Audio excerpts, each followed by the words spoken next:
You found it. Your home for the best content on your favorite team, the Fighting Tigers of LSU. Do us a favor. Subscribe to the channel. Leave your comments below. And be sure to smash that like button.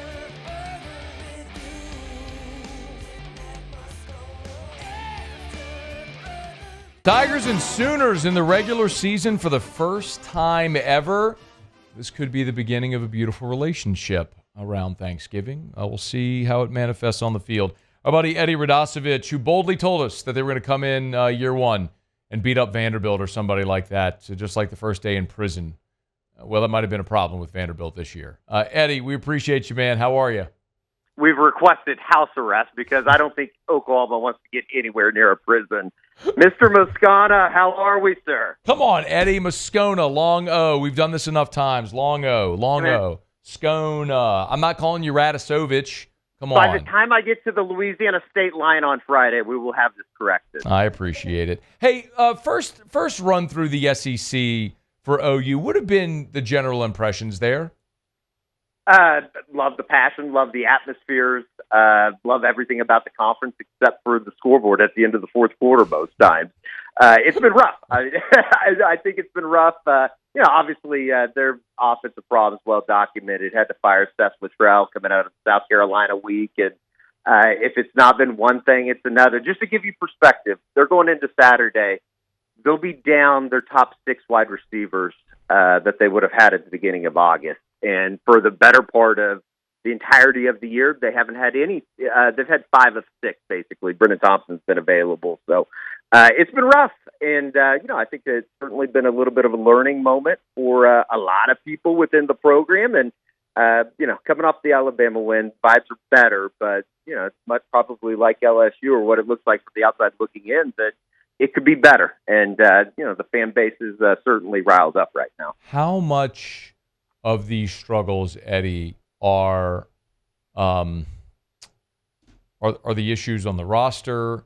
How much are injuries, sort of thing? How much of it is just a big step up in competition relative to what OU maybe had been used to seeing in the Big 12? Yeah, I would say probably 30% injuries, 30% mismanagement of a roster.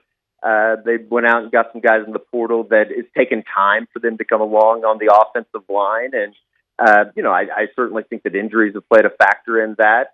You have another part in which Jackson Arnold and the quarterback situation with Oklahoma. So it's been a little bit of everything, to be completely honest with you. And I think that that's maybe the most frustrating thing is it seems like, okay, you get a couple guys back and then, Jackson plays poorly.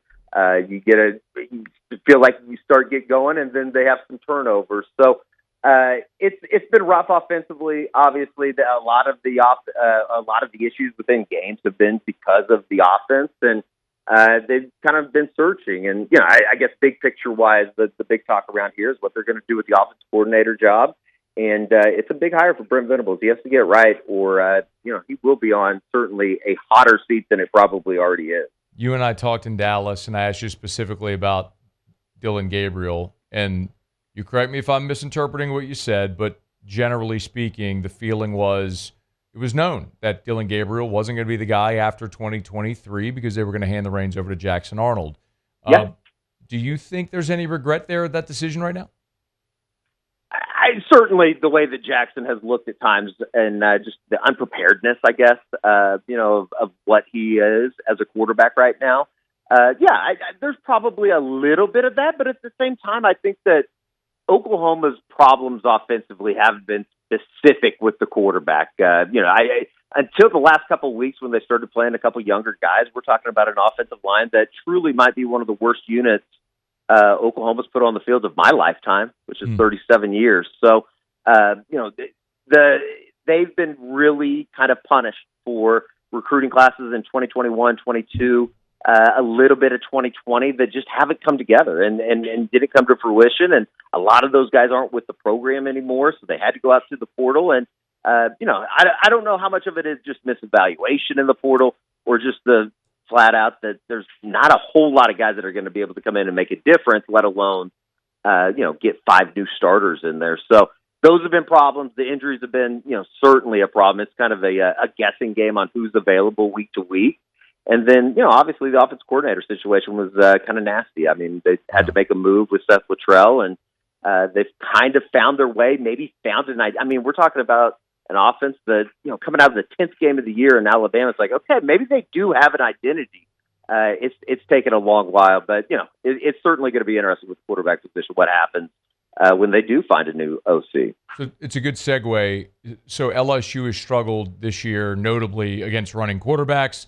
Jackson Arnold ran for 130 against Alabama, only threw it 11 times. Did they find something against Bama that they could play forward against LSU? Yeah, I mean, I think that they found something that maybe they can lean on, but I think it's a little naive to think they're going to be able to just throw the ball 11 times for 68 yards like they did last week against Alabama and go down and win a night game in Death Valley. So I think that they're going to have to throw the ball a little bit. I do think they're going to lean on the ground game, and it's certainly something that had become an issue with Jackson just in terms of running the football. He turned the ball over quite a bit. And they have found something. Xavier Robinson's kind of popped onto the scene as well, a running back that truly was looking. He was working scout team a month ago, and he's a local product out of Midwest City, just north of Norman, and he's been really, really good over the last 6-ish quarters. But to think that, and he's a guy that had some fumbling issues in practice, going all the way back into the early onset of the season. So they found something, but I mean, we're talking about an offense that has been so bad at times this year. You really just don't know if they can do it from week to week, and it's certainly going to be interesting. They have been able to run the ball a little bit, even starting with the Ole Miss game a couple weeks ago. That has been a consistent thing for Joe John Finley since he's taken over play calling duties. Eddie Radosovich is with us, Soonerscoop.com. Pretty consistently, though, we have seen Oklahoma's defense play well. I mean, I remember back to the Tennessee game. I mean, that was a pretty eye-opening performance at that night game in Norman to limit that, what at the time everybody thought was high-flying Tennessee offense. So what do they do exceptionally well defensively right now through 11 games? Stop the run. That's been a consistency all year, and they're coming off of obviously their best game of the year defensively, maybe one of the better defensive performances just as a whole against Alabama that this fan base had seen in multiple, and maybe even decades. 2004 against Texas, the 12-0 win, is kind of the common game that has been brought up here over the last couple of days in kind of the wake of the Alabama game. But they've been able to stop the run, and that's been something that they've been very, very good about. The front seven they feel like is decent enough that they've been able to do just that. And when they've been beat over the top, it's been over the top is when they've been beat. So I think that the worry or the concern going into Saturday night's game is can Nussmeier take advantage of them? They've been taken advantage of, as maybe saw in the Missouri game in the final 2 minutes of the game, which is still insane that you're up 7 with 2 minutes left and lost by 7 in regulation. But it's not so much of a concern when you talk about what they've been able to do against the run. So it's a really good unit. I think that Brent Venables talks about, are they elite status? Not quite yet, but it's a far cry from what fans have seen.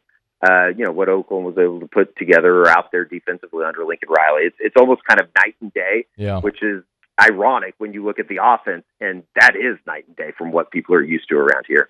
Hey, what do you think? So the issues in the pass defense, if LSU keeps Garrett Nussmeier upright, he can hit his back foot and throw it a little bit. Like, how do you think that matchup plays out Saturday night? Yeah, it'd be really interesting. Obviously, outside of Lacey, I don't think that, certainly the names aren't the guys that Oklahoma saw the last time around when they played in the Peach Bowl, but at the same time, they have been very good. And I think that, you're starting to see something of a secondary that I think that moving forward, Oklahoma fans will be truly happy with. Their best cornerback right now is a true freshman. Peyton Bowen's little brother, Eli Bowen. He had the pick in the Alabama game on Saturday. They've kind of gone through it with that other cornerback position, but the back end has been really good at safety. That's probably one of the stronger units that they have on the team. So they've been tested, and at the same time, the guys that have made plays they've been exceptional plays, and it's almost kind of one of those like, what else can you do? That was a great pitch and catch. So I think they feel like this defense as bad as the record may look, it's kept them in every game, maybe outside of the South Carolina game that was over 9 plays into it. And that had nothing to do with the defense. That had, direct response to 3 turnovers immediately out of the gate. So they've kept them in ball games. A lot of the games you leave, if you're an Oklahoma fan, you've said, the defense has done good enough. They just didn't have any help on the other side of the ball. Such a wild thing to think about with Oklahoma. What a wild time to be in right now. And what's the mood around Sooner fans? Like, how many people are planning on making Thanksgiving weekend? How many plan to make this trip to Baton Rouge? Are people excited for it? Yeah, I think there's certainly, again, this is catching me the week after they beat Alabama. If you would have talked to me last week, I probably would have said a little bit opposite. But, I think that they're definitely rejuvenated to a certain extent. It's an Oklahoma fan base that I think is still excited for, things to come in the future. But I've talked to quite a few people that are going down to Baton Rouge, and certainly an excuse to get down to New Orleans for the weekend. And it should be fun. I think there's a lot of people that are excited about it. Anybody that's not excited about going to see Tiger Stadium or, kind of the spectacle that is Baton Rouge on a game day, they're probably either lying to themselves or just not a college football junkie in general. The difference for OU between 6-6 and 7-5, big picture, not really that big of a deal for what programs like LSU and Oklahoma are used to winning and competing for. What would be the difference for Brent Venables in this program between 6-6 and 7-5? At the end of the day, probably not a whole lot. I don't think that Brent's going to be fired at the end of the year. I think we've kind of passed that window, but or that discussion. But I do think for an optics standpoint and just a general trajectory of the program, for the way that we were talking about this team, probably 2-3 weeks ago, it pales in comparison to what the vibes would be around the program if they could finish 7-5, get to a bowl game, and then all of a sudden maybe you win a bowl game, and if you could finish 8-5 on the year, my God, that's completely different. They've been recruiting well, certainly going to keep an eye on everything that comes with National Signing Day or whatever it's called, this time of the year, or this, I guess, for the first time.